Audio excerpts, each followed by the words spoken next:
Hi, you guys. It's Thursday evening, January 22nd, 2015, and this is the Knit and Purl Podcast, episode 35. Hey, I make jewelry too. Just there'll be something later on. My name is Doris. In social media, I am One Fine Cow on Ravelry and Twitter. I am One Fine Design on Etsy and Facebook, and I am Doris M. Smith, all smushed together, on Instagram. So this podcast has a Ravelry group, which is the Knit and Purl Podcast group. And this week we have two new members.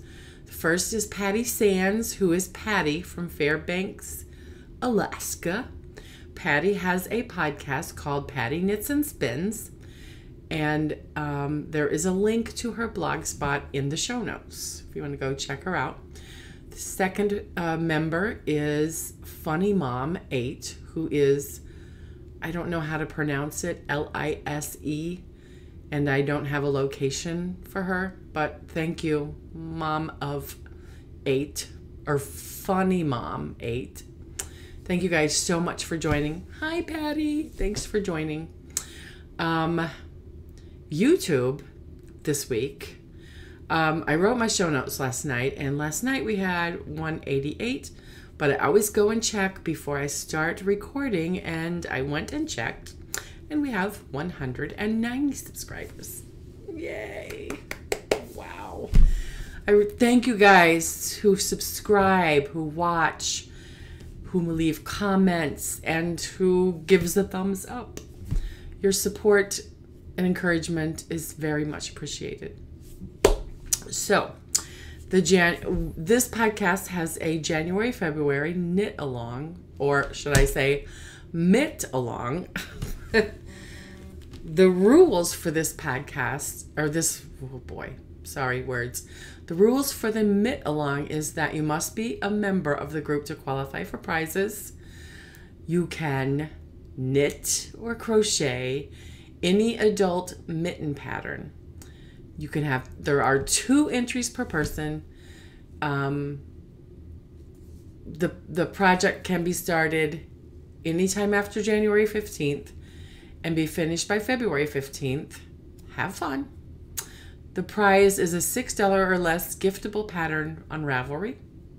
And I want to thank you in advance for your participation. So this week, the enhancement and your and the story of the week. We'll start with my stash enhancement. I went to Hobby Lobby this week and spent my gift card that I got for Christmas. I bought some jewelry findings and stuff, and I also got who doesn't love Patton's Croy sock yarn? I got 2, because these are 50-gram balls, and it usually takes, let me see, is this a 50-gram? Yeah, 50-gram ball. It usually takes around 100 grams to make a good sock. So this is Patton Croy's sock from Hobby Lobby. The colorway is the rag shades, and it is brown rose moral.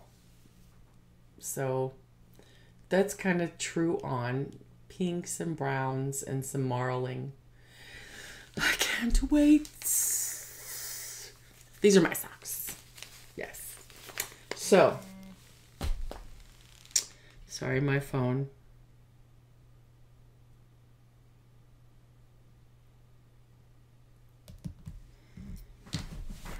Focus. And the story of the week is that I make jewelry, and that's why we are the Knit and PEARL podcast. So I just wanted to remember that I make jewelry, and I want to include it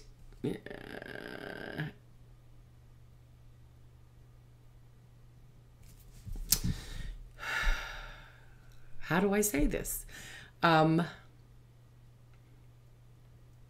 have an Etsy shop, that has jewelry, has a few knitted items, but when I started the Etsy shop, it was mostly for jewelry. My first crafting love was yarn, was crochet and knitting. But I also love to make jewelry, and I feel like I have a gift for designing. But just as of recently, I've kind of lost. I had a block, in other words. So, but this week I went to my basement desk that has all my beading stash, and I had some things that I had to I didn't have to repair, that I was to repair for a lady that I work with. I work in long-term care, and one of the ladies who lives there she is just she likes to wear jewelry, and she is always breaking it. Beaded jewelry, regular jewelry that needs clasps and stuff. So I had a few items that have been sitting on my desk for months, and I was like, you know what? I'm going down there. I'm going to complete this task. And I did, and I pulled out some more beads, and it flowed. And so there are some beaded projects that I'm going to show in finished objects. But for those of you who aren't interested, I'm going to leave that to the very end of the show. So, but I just wanted to mention that, and just as a reminder to myself and to you that the word pearl is in this podcast group, and I do make jewelry, and hopefully if my mojo continues, I'll be able to have that every couple of weeks, have a little jewelry and shop update. I'm going to get back into that and do better. So that is it for all of the administrations and the stories and the enhancements. And now we're going to go into the finished objects and whips and all of that. Oh, something's wrong with my show notes are kind of crazy. So let me fix that real fast. Okay. So finished objects this week. I was inspired by Molly from the Homespun House. When I watched her podcast, she was knitting some washcloths, and I was like, I have some cotton. I want to knit a washcloth. So I did. And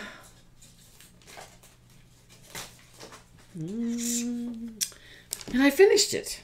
Of course, you know. This is instant gratification. So isn't that pretty? I made it at, it's Grandma's favorite washcloth. That is the name or something thereabouts. The yarn is the peaches and cream cotton. The color is sweet pea stripes. I knit them on some bamboo needles, size 8, 5mm straights. I think these are just like no names I picked up when I was going to do a project and I didn't have my needles with me in Minnesota. So I don't think they're known. I think they're no name, but they do have 5mm, so that is a US 8. So that's what I knit them on, and this is my one finished project for the week. Instant gratification, courtesy of my inspiration by Molly from the Homespun House. So that's all the finished objects. I've got a few that are close, but they're still considered works in progress. I have 3. Here's what the yarn looks like, by the way. The cotton. Get away from that light a little bit. It's very pretty. And I've got hopefully enough for one. If not, I'll just put scraps on the end. It's a washcloth. It's for me. There's the label on that. Okay. I'm not going to go in order, it doesn't look like. Excuse me, let me get a drink.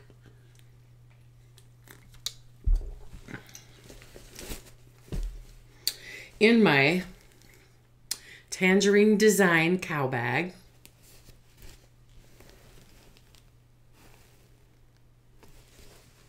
links to their shop in the show notes, is my Age of Brass and Steam. Made some progress, got some love. I'm not going to say it's perfect, but it's pretty okay. If you follow me on Instagram, you saw that it's such a bad... I was knitting on this, and Chris was sitting on my lap yesterday, doing his normal drawing and stuff. He likes to be with me in the computer room, and I was knitting, and so I threw this over his shoulder and took a picture. So you might be able to get a better picture over on Instagram of my Age of Brass and Steam kerchief. So this is purples and greens and blues, and I am on the last stockinette going into the last part, which is the long part, but I'm loving it, loving the color. So that is on the way of being done. Let me tell you about it besides just looking at it. I'm knitting this on, or it's a free pattern on Ravelry by Orange. What is it? Orange Flower Yarn. I'm knitting it on US 8s, 5mm anti-turbos, they're 40-inch circulars. The yarn is Red Heart Boutique Unforgettable. And the colorway is Dragonfly. I'm trying to get away from the light, or somewhere a balance in between so you can kind of see. The bad thing about this is 100% acrylic. So once it's made, you can kind of block it, but you're not going to get this part to lay down. It won't. It boings back. But you can kind of like set the stitches when you block it. So that's what I'll do. Is that all of that?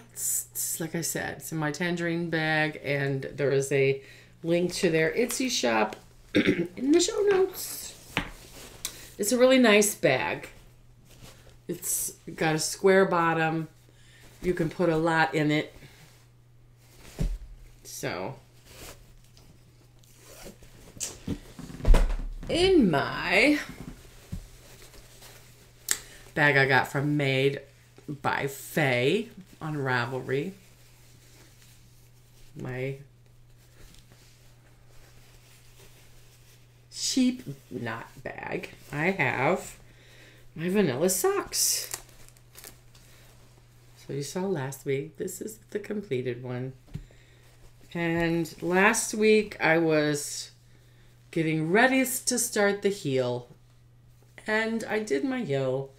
And this is also another item that is well on the way to being finished.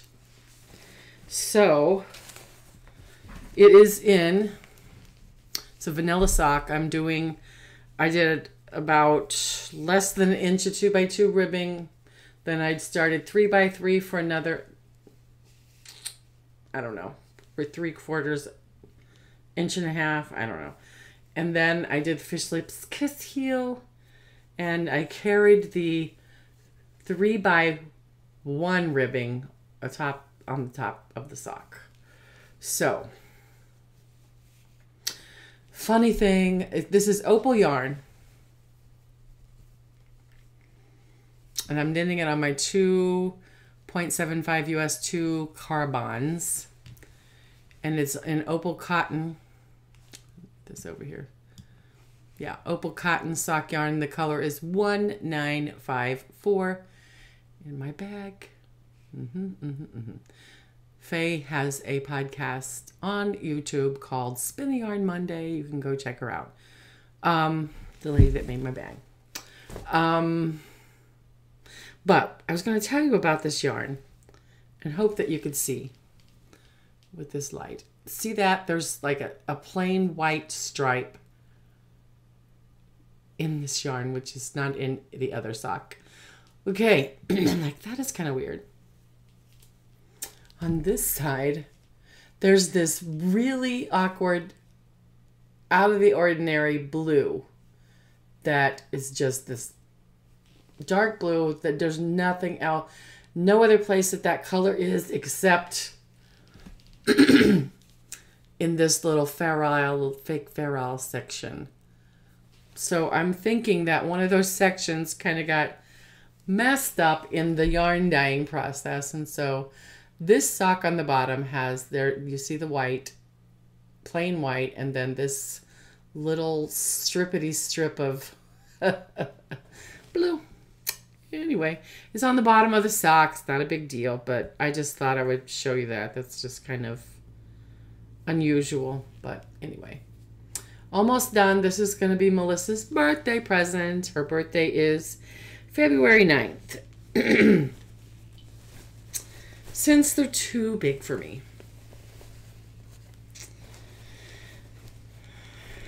That is number 2. Number 3, so excited. In my Joanne Springs Knit Spin Farm bag, I have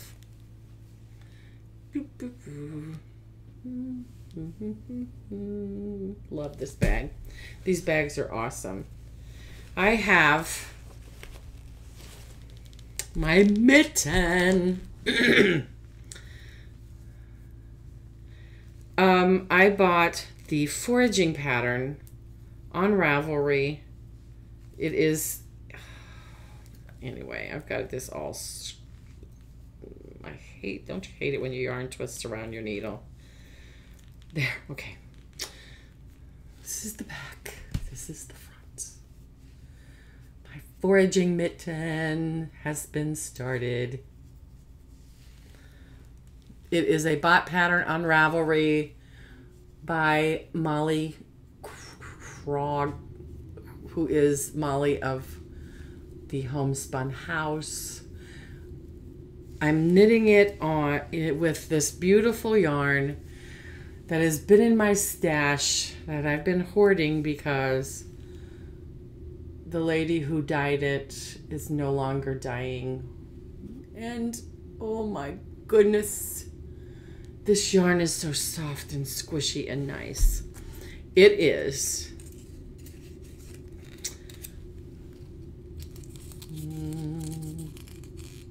Soft Like Kittens hand-dyed yarn. It is noodle sock, and the color is Rhubarb Stocks, batch number 3. And I was going to, the lady who dyes it is from Auckland, New Zealand.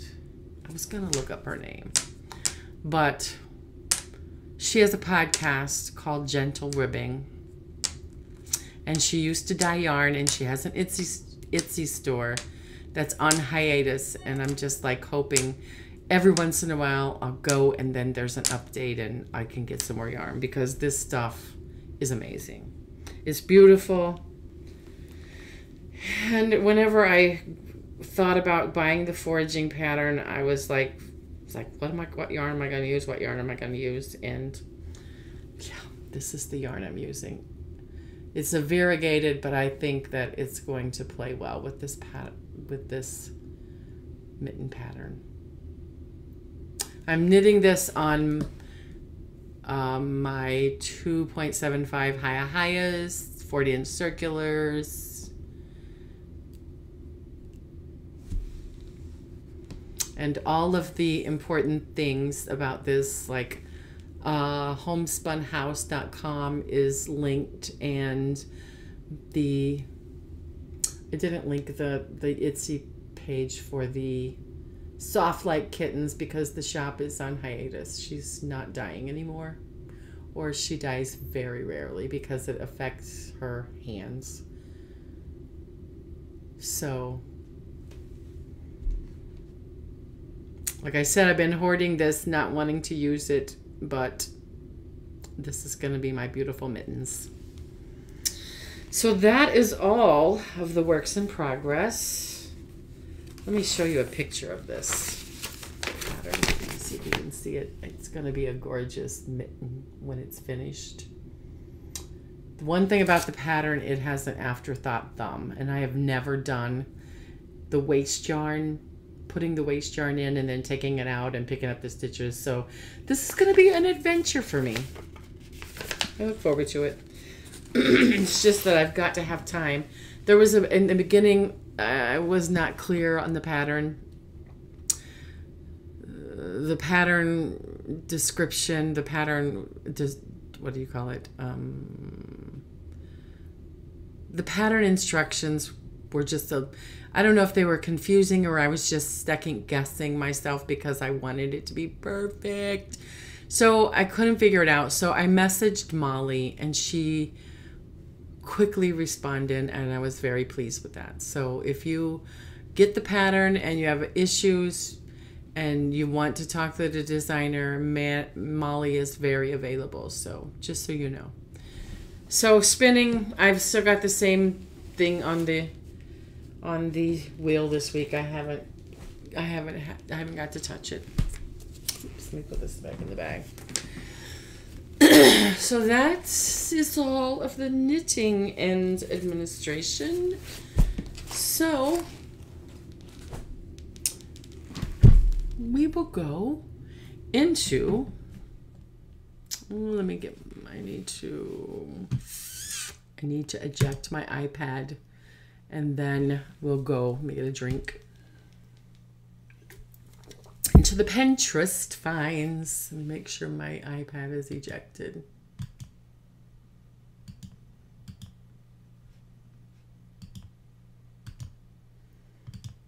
Okay. Sorry about that. You know, when your iPad's plugged in, you gotta make sure that it's ejected or it could cause damage. I've learned my lesson on that front. So Pinterest this week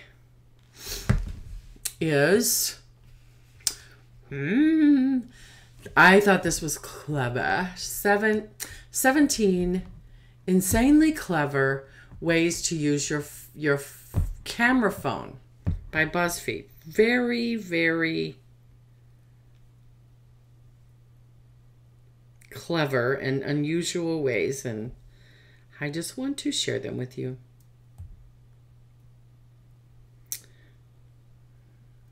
Here is what the article looks like. Insanely clever ways to use your phone's camera. Open it up.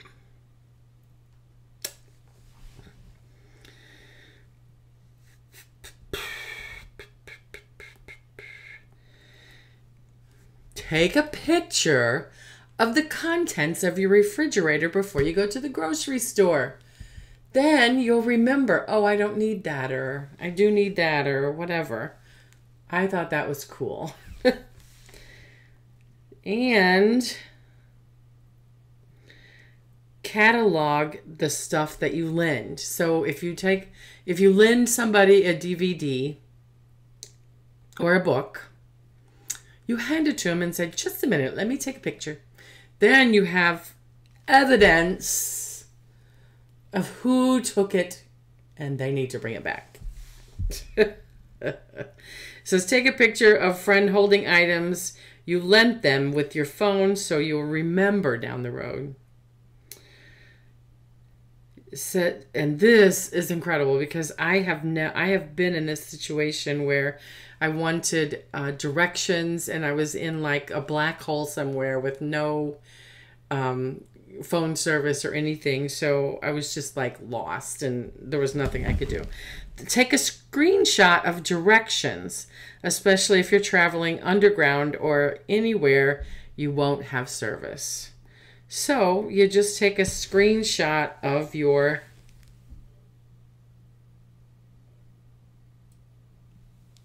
what do you call it? GPS, your directions. Never forget your coat check or dry cleaning ticket number again. You take a picture of it. Have your Wi-Fi password close at hand. Well, where did it go? Darn it. Sorry. You take a picture of the back of your router so you have that information. Take a picture of a nearby landmark when you park your car in a crowded lot. How about that? Same goes for location of your hotel. Take a picture when you leave so that you'll remember.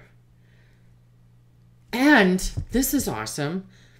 Number 8, it says screenshot your personal information before traveling in case your phone gets lost. If you have this, it says take this kind of picture on your phone before any trip in case it gets lost.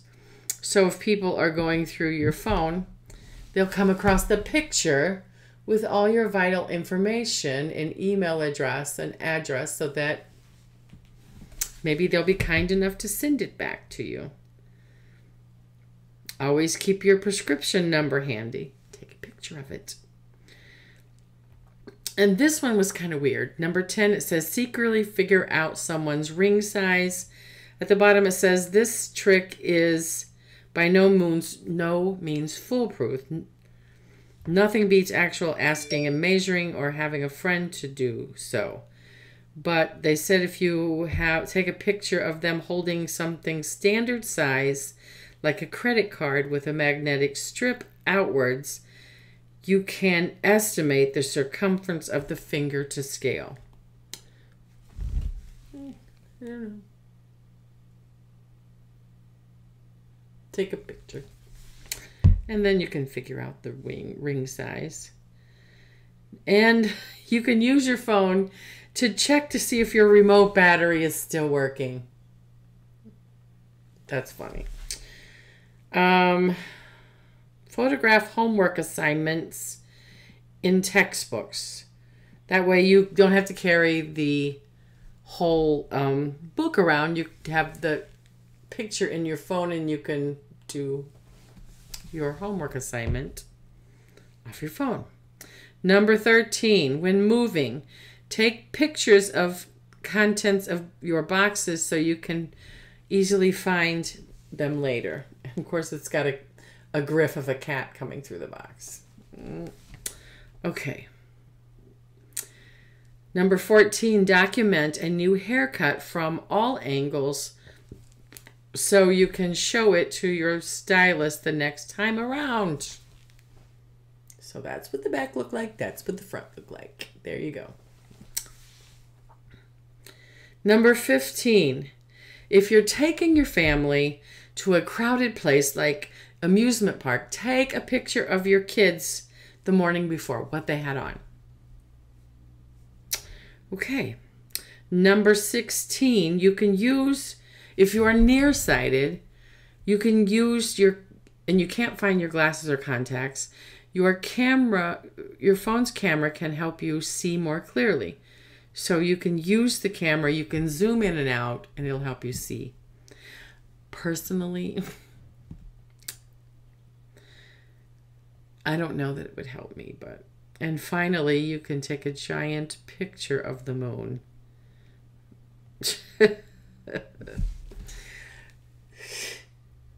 Okay. He said, the bottom it says you'll also need a very powerful telescope for this one, but look at that. But they were using cuss words. Damn, that looks good. Anyway, that is Pinterest. 17 insanely clever ways to use your phone's camera, and it's by BuzzFeed Live. So the stumble is extremely clever innovations that should be everywhere, and it's by Ignite, if you can say that right.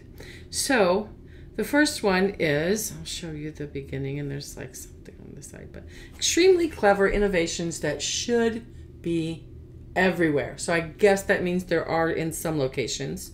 The first one is movie theaters with screens in the bathroom so you don't miss anything.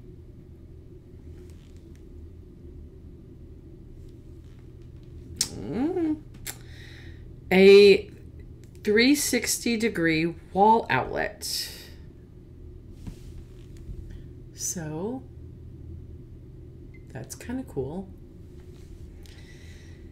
And there's an app. It says this app that unsubscribes you from spam mail by simply taking a picture of it. Okay. Even better if the theater has beanbag seats. Beanbag seats. Traffic lights with countdown indicators. So you know how long you have before the light turns green. A pen that lets you scan and write in any color. So, and it says, and doodle anywhere.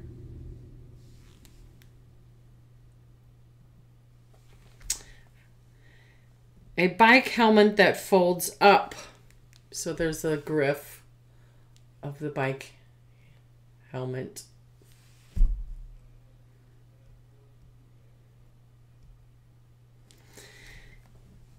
Wall outlets with USB chargers. Yes.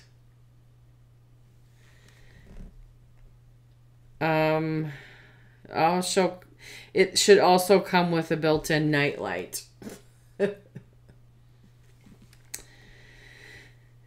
And the ultimate outlet would also have extension cords built into the wall. These should be everywhere right now.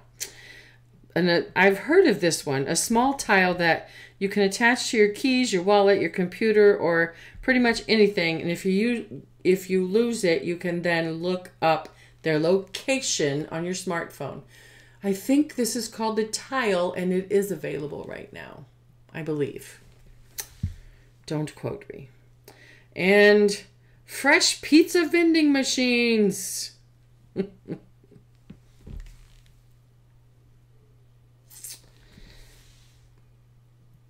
A bench that you can turn to always have a dry seat. You see the little turner, a little crank right there. A power strip that you can extend and rotate.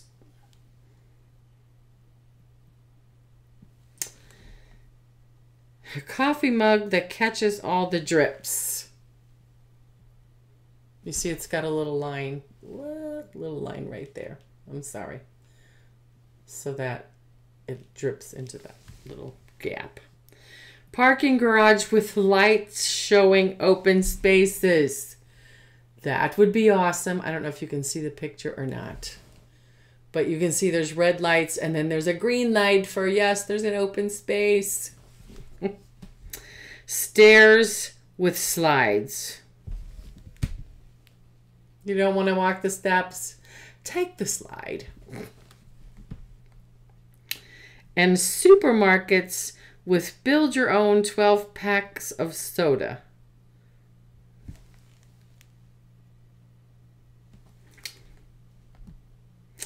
A magnetic light switch cover. So you have the light switch and you can attach your keys to it magnetically. Stopping litter by putting a basketball loop on top of the trash can. This is kind of funny. It's a backpack with a hood on it. A device that charges your phone from hot or cold drinks. Put your drink on it, charge your phone. A solar powered charger. Put it up to the light, charge your phone. A water fountain with built-in water bottle filling stations. That's a good idea. subways where you can pay by recycling. I guess that's somewhere in the world. A device to lift Pringles up.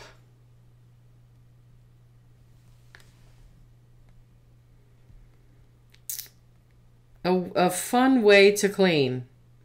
It's a Segway vacuum cleaner combo.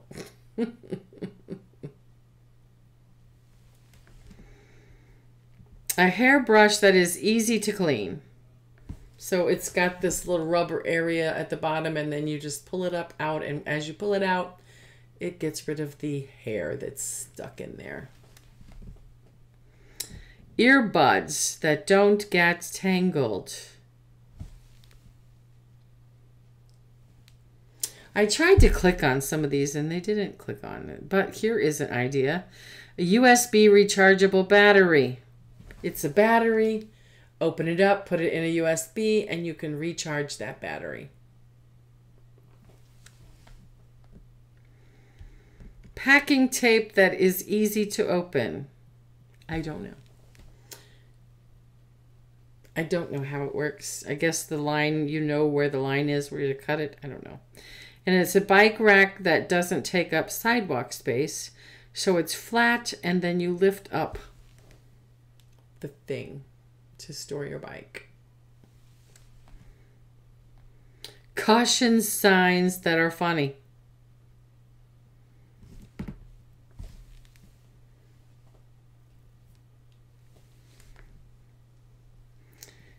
And lastly, pizza carriers. A Griff. If you can see it, it's a man pulling a slice of pizza out of a bag. Okay, so that is the end of the regular podcast, and like there's going to be a little bit of editing, so hopefully that will go smoothly. So now I'm going to show you some of my jewelry finished objects. Like I said, I went down Sunday and Monday and enjoyed myself designing some jewelry and repairing some jewelry. I made 3 bracelets, a pair of earrings, and a necklace. So I figure out how I'm going to show this.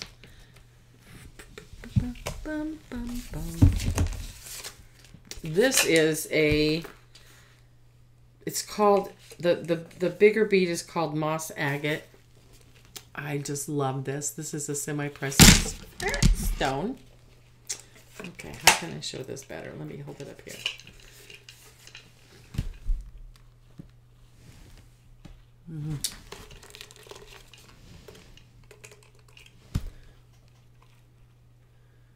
And then in the middle, there is, I think that's green adventurine, and then there's a crystal quartz.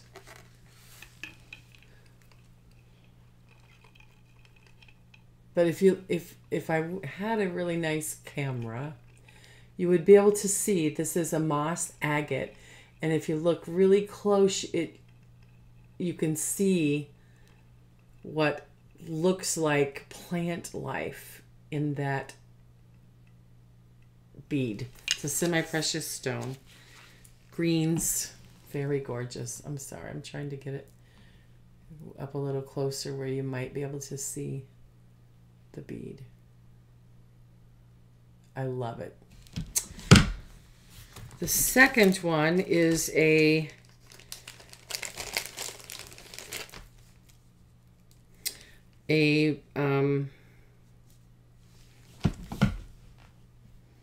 bracelet. It is oh God, why is it losing me?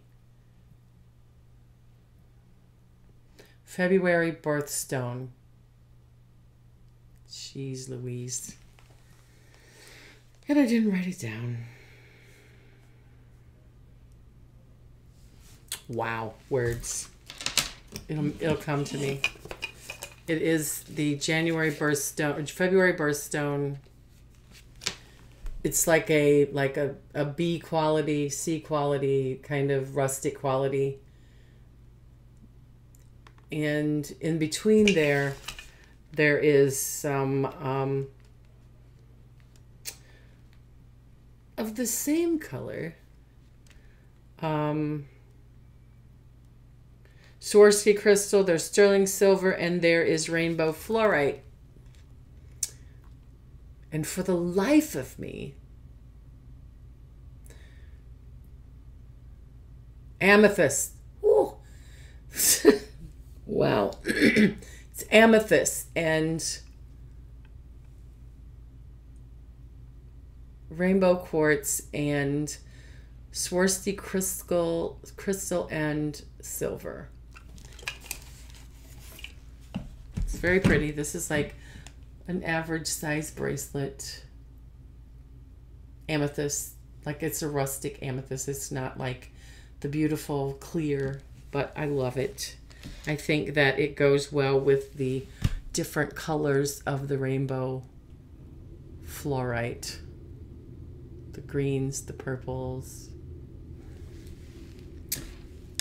My third and final bracelet is I think it's just a dyed quartz bead, and may even be a glass bead, and then a merino glass or Italian art glass Millefiori in greens and yellows.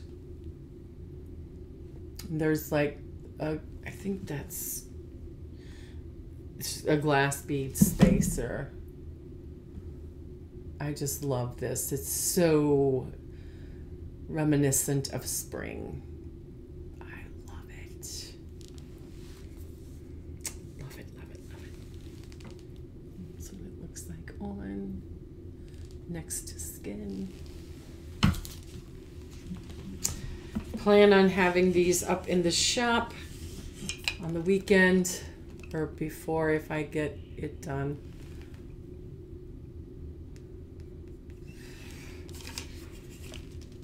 I have a pair of earrings that are reminiscent of the season.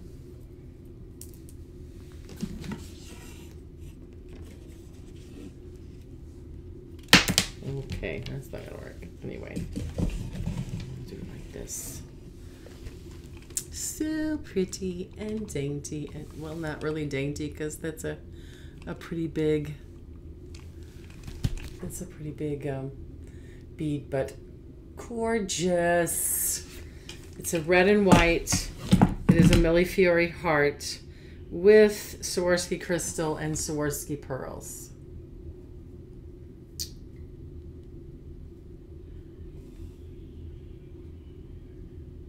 And it's on a silver toned ear hook. Where's the other one? Sorry.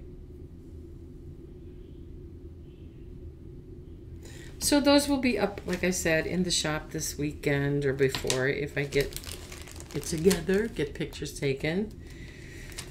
The only pictures I have taken are like Instagram pictures, so I need to do better. But this, I am so proud of this.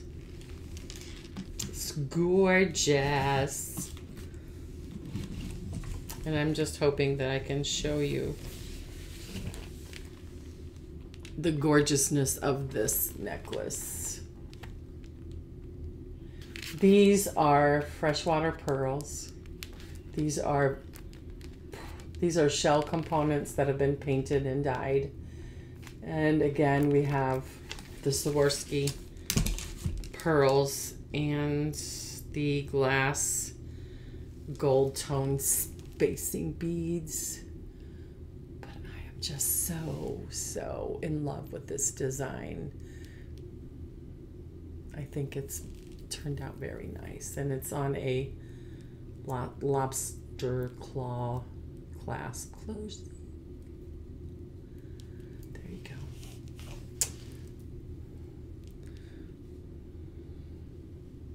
Sorry, these